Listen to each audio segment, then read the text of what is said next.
Навистина овој фестивал многу ни влијаеше во тоа да не поддржи, да не поттикне да се бавиме со оваа работа. Младите кинематографи беа главен фокус на третиот филмски фестивал преку езерото во Дојран. Токму тие се оние најзадоволните од тоа што го добија како искуство во периодот од 7 до 11 август, каде имаа можност да работат и учат од еминентни имиња во филмската индустрија. На фестивалот имаше и жири составено токму од студенти по режија, кои самите оценуваа кој филм според нив е најдобар. Едногласни се дека е многу добро што некој во државата конечно мисли на нив. Ние сме днината на филмот и мора никој да те научи тие први чекори да ги земеш код нови свет. Добивавме екстремна помош за подготовка на нашите сценарија. Па мислам дека ова со фестивалот што го прават е супер, што инвестираат во младите и било супер ако продолжат да го прават тоа. Директорот на фестивалот Јани Бојаджи изрази големо задоволство од тоа како минал преку езерото, кој веќе прераснува во еден еминентен и фестивал со традиција во тој дел од Македонија. Агенцијата за филм ова година доделувала само 300 евра средства за дипломски филмови на студентите по филм и телевизија во Македонија. Ние решивме, така скаже, да ги земеме работите во своји раце, да не дозволиме кај студентите да се создаде едно чувство дека се заборавени, дека никој не се грижи за нив. Се собравме десетина луѓе, десетина продукции, направивме еден фонд од 50.000 евра. Главната награда, именувана по легендата на македонското актерство Мето Јовановски, ја доби еден од најискусните и најдобри актери во Македонија, Владо Јовановски.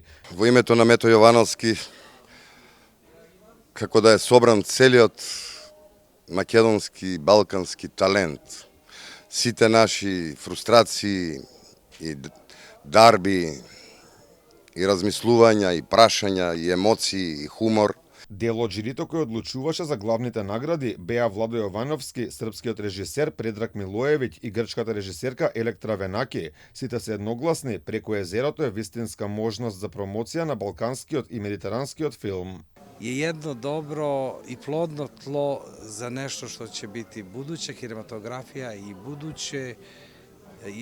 buduća osnova jednog društva koje treba bude za ponos časnijeg, lepšeg, pravednijeg i svakako svaka generacija pametnija, pa samim tim i pametnijeg društva. I think it's an excellent opportunity for the region to have a festival here, and as I know, because I know very well the organizers, here you can create a new audience. That's very important during the summer with the tourists, etc. You can create a new audience for Mediterranean films. Една од наградените беше и Ивана Шакутковска, која по неколку меѓународни награди изрази задоволство што конечно добила признание и на домашен фестивал. Стварно мислам дека за поздрав целата иницијатива и публиката исто одлично реагираше на проекциите, а сметам дека и селекцијата беше многу одлична, бидејќи имаше навистина одлични филмови кои што имавме можност да ги погледнеме и кои што беа исто за широка публика. Фестивалот се одржа покрај Дојранското езеро, кое долги години е во катастрофална состојба. Актерот Владо Јовановски вели дека во иднина мораме да преземеме нешто за состојбите да се подобрат и да не го изгубиме овој бисер во државата. Веќе 2,5 години езерото не се полни со свежа вода од системот Ѓавато. Под, наводници скапо било. А зар е ефтино ако исчезне езерото? После што ќе го нацртаме? Како ќе го создадеме? Од Бога е создадено. Награди добија и грчката дистописка драма Тишина 6-9 на режисерот Христос Пасалис. Најдобар краток филм беше Човекот кој не знае да молчи на Небојша Слепчевиќ. За најдобри режисери на Медитеранот прогласени беа Александар Лазаровски и Ѓорче Ставревски.